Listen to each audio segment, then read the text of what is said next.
If you are fortunate enough to have Italian members in your family, then I'm sure you have an even better recipe than this. If you're like me and you don't have any Italian heritage, here's a red sauce option to try. It's low in sodium and we think it tastes amazing. First, I dice up some celery, onions, and garlic. I add the onion to some olive oil and let that simmer until it's clear. Then I add in the celery and the garlic. Make sure you're not using too high of a heat here because nothing tastes worse than burned garlic. You don't have to grate the garlic, I just always have. Let these simmer.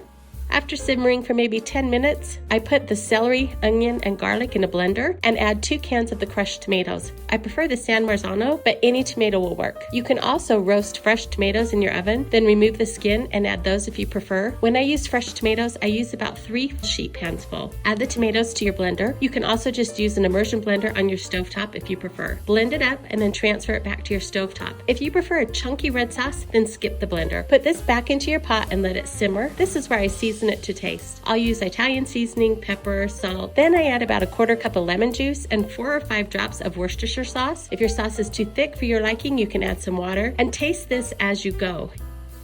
Let it simmer on your stovetop until it gets a deep red color and the taste is how you like it. This usually takes about an hour or so. This is great for spaghetti, but I've also used this on our homemade pizza, our chicken parmesan, and even zucchini boats. I hope you enjoy this. Thanks for watching.